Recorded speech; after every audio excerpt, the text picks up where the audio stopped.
Hello, ladies and gentlemen. I hope you have a great and wonderful day. And we're going to be talking about transgender issues again. Yes, I know it's getting exhausting. But this is a little bit different. Each story is a little bit different. And this one has something to do with, again, the females. Because for some reason, it's going to keep on happening. And I think I should just be talking about it. Maybe to inform some of the females that are actually fighting back. And then the ones that are not fighting back, well, you get what's coming for you. So these are to announce and let the females that are actually fighting back and don't want to get injured and or defending their rights. Those are for those females. The rest of you that are not fighting back and are sitting idly by and waiting for things to happen to you, well, this is not for you. So without further ado, we have this. Safety concerns spark gender controversy following game involving Lowell School. A charter school on Middlesex Street in Lowell finds itself in the middle of the debate regarding women's sports and gender identity. This past Wednesday, a story on the website Item Live was brought to our attention by a reader regarding the Lowell Collegiate charter school girls basketball team walking out at halftime of a game against KIPP Academy in Lynn. The story speculates on whether the walkout, which resulted in a forfeit by the Wolves, was due to the presence of a male player on the KIPP girls roster. Coaches for both teams were hesitant to delve into the controversy, with Lowell Collegiate Athletic Director Kyle Pescazar saying Coach Kevin Ortson's decision was the result of the multiple players getting hurt during the game on February 8th and not wanting to suffer any more injuries. Inside Lowell, has acquired an exclusive video clip of a play during the game in which the KIPP player, reported to be over 6 feet tall, rips the basketball away from a Wolves player as they vie for a rebound. In the process, the girl ends up on the floor in pain. Sources familiar with the situation also tell us that despite the charter school being hesitant to get involved in the nationwide debate over the participation of biological males in female sports, there was legitimate concern from the girls on the Lowell Collegiate charter school team for their physical well-being. The Wolves are already down 4 players heading into the KIPP matchup and did not want to suffer any more injuries prior to the school's first ever playoff appearance, scheduled just 4 days later on February 12th. So, we're going to watch this, and it's not, like, super graphic or super crazy, so that's the reason why I can show this. But, what you're going to see this here, what this is.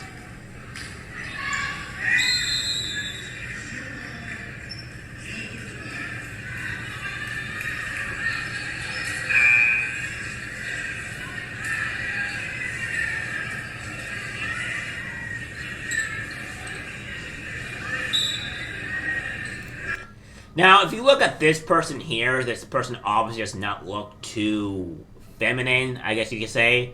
And for people who are saying, like, oh, well, people are naturally tall in basketball. Yeah, possibly, like, the 1% of women and men, if not lower, are the way above average when it comes to basketball. When you're talking about stuff like this, schools like this, look at them be compared to all the other girls. I mean, it's not even a contest. And most girls can't just rip the ball out of each other's hands like that easily. It's just not. That's just not a thing. It's like people want to ignore biology for whatever apparent reason just because. And that's just what's happening here. Now, the school released a statement following the event. And it says, Lowell MA on February 8th, the coach of the Collegiate Charter School of Lowell's girls basketball team decided to end a game at halftime after watching a third player injured in the game with the KIPP Academy. The bench was already depleted going on into the game with the 12-player roster having 4 players unable to play. When the coach saw 3 more girls go down in the first half, leaving him with 5 players, he made the call to end the game early. The upcoming charter school playoffs were looming, and he needed a healthy and robust bench in 4 days. Once the third was injured, the remaining 5 expressed concern to him about continuing to play. The players feared getting injured and not being able to compete in the playoffs. In an effort to maintain safety for his team, he decided to forfeit. The charter school supports this decision and reiterates its values of both security and safety for all students. We take the standards set by the MIA and our board of trustees seriously and strive to uphold them on and off court. See, you say you care about the safety of the students, yet you have a biological male come in and, well, injure 3 girls. And this is hilarious to me, because here we all are thinking like, okay, this is the only one person injured. No.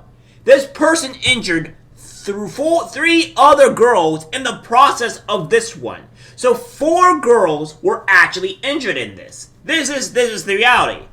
4 girls were injured in one game.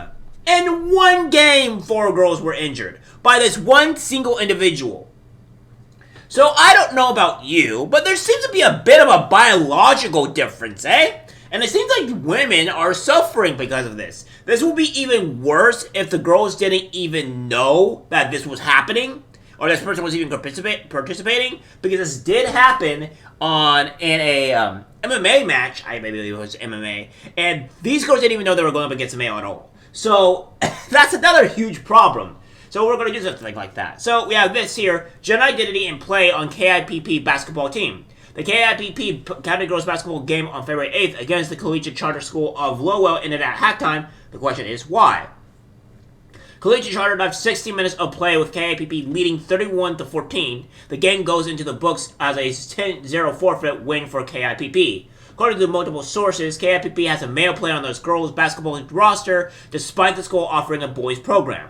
The player is reported to be more than 6 feet tall with facial hair, which, again, even if you want to say that with the girls, with, being 6 feet tall is like, because of basketball, well, there's facial hair. Last time I checked, women don't necessarily have facial hair. Now, calm down, people, calm down. I understand women can get mustaches or get some type of peach fuzz or whatever, but most women know that guys do not find that attractive whatsoever, so they normally have a clean-shaven face regardless of that aspect. And I'm going to be honest with you.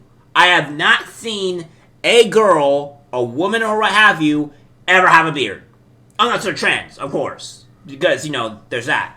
So please let me know if you, in the comments down below, if you actually seen a female that's not trans or identifies as trans, or saying like, oh, because she's a female, she identifies as female. No, I know about an actual woman here that has facial hair. Because I have not seen one. I have seen some that had either a mustache or close to a mustache or, a bit more hairier than usual, which, that happens. But an actual full-grown beard. And I have not seen one. And I don't think I ever will see one anytime soon. Now, there's some girls that are hairy in the armpits or whatever and stuff like that, and I have seen that. But in majority of the cases, they just don't have facial hair. It's just not a thing. KIPP officials refused to confirm the player's gender identification. Of course they didn't. Because if they did, they would show that it was actually a trans individual more efficiently. So, obviously, they were going to be hiding it. If the player identifies as a female, participation on the girls' team would seem to be supposed by the Massachusetts Intercollegiate Athletic Association, the governing body for school athletics in the Commonwealth. See, I don't see how where somebody's gender, or sex for this matter, is a problem in this sense. Because it's just a sex. You can tell by looking at them. So if you're going to find sex this type of very safe thing that cannot be disclosed, I don't know what to tell you, right? That makes it even more suspicious. The MIA does not make it clear, however, that this rule is not to be enacted for the purpose of gaining a competitive advantage, as noted in the MIA handbook. Well, no, because they're very far woke. So, yeah, that's what's happening here. So, at the end of the day, my friends, and particularly you, ladies, please, if you want your future females or future daughters not to get significantly injured or possibly worse in this regard, maybe fight back against this, huh? And the only reason why I'm doing it is so I don't have any future kids that are either my nieces or what have you. I don't want my nieces to have to go through this. I don't want my nieces to have to be in fear of this by any stretch of the imagine. And I have about 11 of them. So, be as it may, I'm kind of wanting as, my own type of uncle duty to really protect my nieces from things that are going to harm them in the long run, because there are people that think this is just normal and should just happen. So, perhaps maybe fighting for your own family members at the very least, if not yourself, for your own family members, so they don't have to go through this BS and get injured or, possibly worse. And you know what that worse is, so I'm not going to really spell it out for you. So, that is it, guys. Like, subscribe, share. As always, take care. And let's stop the insanity, shall we? I'm disgusted by what I see in public. Even people closest to us can't be trusted, 'cause it's algorithmic disease, the social media.